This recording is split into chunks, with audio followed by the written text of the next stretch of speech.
Welcome back. Good morning. Kent Bain with Nine Business Group and Elevate Your Chat. Business Ball interview. We have Jeff Griffiths joining us today with Workforce Strategies. Jeff, please introduce yourself. More importantly, what you guys do, what sets you apart. Yeah, hi Kent. Thanks for having me. Jeff Griffiths. I'm a certified management consultant with Workforce Strategies International out of Calgary, Alberta. Relatively new company. I've been around since 2018. Um, what do we do? We're competency geeks, I guess. So we're competency-based organizational and workforce development for mostly industrial companies, small to mid-size. And I think what sets us apart is the notion of the kind of that blue collar mentality. We're really focused on the people who, with dirt under their fingernails, who are actually generating revenue for companies. The skills and value of those people is where the money gets made. Everybody else is overhead. Sometimes they're useful overhead, but they're overhead. So, keeping on that topic, one thing that come to mind is this what I hear in the news as declining Mm-hmm. workforce. We have less and less trades. We have Mm-hmm. robots coming over, artificial intelligence. What are you seeing in the marketplace? Not to mention, let's throw in the other curveball of we've spent the last 15 years teaching our young people to sit down, shut up, and play a video game. So take those three. Now we have this culture in North America of don't want to, don't know how to, don't have any skills. My skills may not be needed in 10 years anyway. Now an entrepreneur. I got a Mm-hmm. company. What the heck do I do with this mess? Insert Jeff. Yeah, that's a good question. And they always say again, I mean, I'm an entrepreneur as well, I suppose. And an entrepreneur is someone who works 80 hours a week because they don't want a job, right? And when you start out small, the hardest thing for an entrepreneur to do is give away the controls, right? And so the notion of you have to grow this through a team. You need other people around, ideally who are smarter than you are. You hire them because they're smarter than you are. You actually have a process for making sure they're smarter than you are, competency-based hiring. And then you let them do their job, right? And it's interesting because in Alberta, we have the vast majority of companies in Alberta are tiny, right? I mean, 10 people or less. The owner is the key decision maker. The owner's used to being the smartest guy in the room. And the reality is that with technology that are changing, with the workforce that's changing, with the markets that are changing, with regulatory environments that are changing, everything's moving so fast now. You can't be the smartest guy in the room anymore. And that's a really hard thing for an entrepreneur to give up. Is this notion that I give up control because that allows me to get more control. The hardest thing any new entrepreneur does is hire the first new person who's not a subcontractor who's paid on a particular job, but is actually a paid employee. It's the absolute hardest thing to do. And most entrepreneurs fail at that point because they have no idea how to do it. They have no idea how to grow that person. They don't have a clue on exactly what they were hiring them to do or what that means or what the skill sets are to do that. In many cases, they're hiring for a set of skills that they don't have. So they can't provide direction and control. So their entire management approach, which is traditionally very micromanagement, doesn't work because they can't micromanage to a set of skills they don't have. And then the individual who they hired, who may or may not be the right person, might be, smart as a whip, um, but soon gets frustrated and leaves because it's not a conducive environment. It's not a growth environment for them.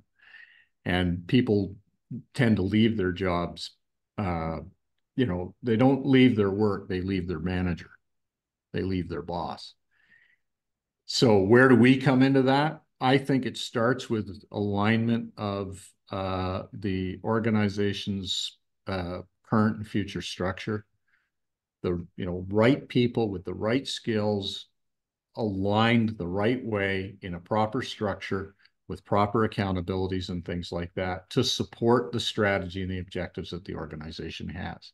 Most small companies, again, they grow organically. You kind of bolt on pieces here and there.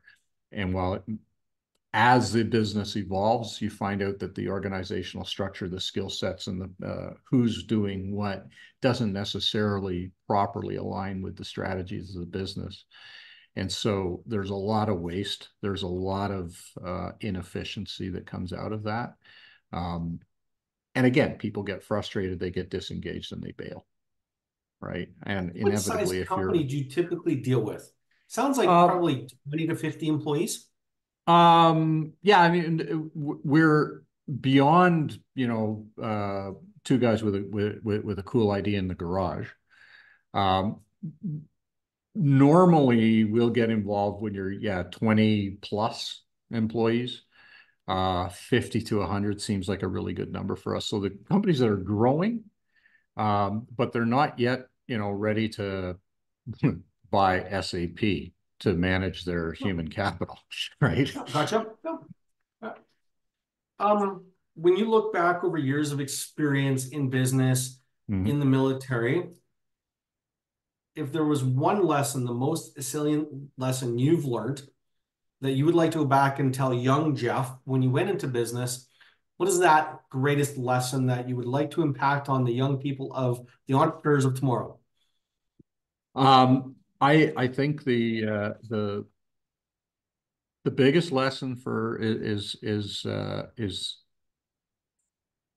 around vulnerability. Hmm. You've got to be yourself. You have to abandon the notion that you've got all the answers, because A, you don't. Um, but also the willingness to admit that you don't have all the answers, the willingness to admit that you're learning and growing all the time as well. And so the organization that's built that way is constantly learning and growing. It's constantly in what in educational terms they call their zone of proximal development. And so we don't know what the answer is. The world changes. We'll learn our way to an answer. And those and creating that kind of an environment allows the people around you to thrive and grow and be the best that they can be. And that's a really uncomfortable place for someone who's used to being in charge to be, because you don't have the answers. Um, that That's for I me, love. I mean, that's the that is a great key. insight. That's I the think key. no, I think it's huge. I think the zone of development, what you call it, zone of proximate development, Mhm. learn our way to the answer. Mhm. If I think of my greatest clients, pardon me, who've grown companies and accelerated growth, and the clients I've had who've stalled or got stuck, definitely is one of that part of letting the ego go, leaning into the team, growing the team. And the ones that get stuck is where the ego gets in the way. And they just there's that one or two final pieces of the ego where they just can't be vulnerable and real. And whether it Mhm. be systemic, whether it be historical, something mom said, dad said. But that's all wrapped in there. That's fantastic. Thank you. Yep. One last question for you. Sure. There was a pirate or a thief in your business. What would they be stealing? That's another really interesting question, Kent. And I mean, obviously they're looking for the gold, right? And the gut reaction is, oh, I'd want to hide some of the processes that we use, and I'd go hide my toolkit. But on reflection, the toolkit isn't particularly useful without the 70 years worth of experience in how to use the tools. So um, I think at this point in our business, what they would steal is the young woman who we hired a year or so ago, straight out of school, to look after our marketing and our digital stuff. Because if she's gone, we're screwed. because we're a bunch of, we're stale, pale, and male. We're a bunch of old farts. What do we know about digital marketing? What do we know about this stuff? Um, we have lots of expertise. She's the one that makes us look good, right? So if I was going to steal something, I would probably steal Jess, right? Because it's that dynamism of that young person, I think, is what has made us better in the years since Jess came on board. And that's not about a toolkit, and that's not about anything that's rattling around in my head, or Dirk's head or Peter's head, my business partners. It's about trying to translate what we do into imagery and messaging that appeals to the customer.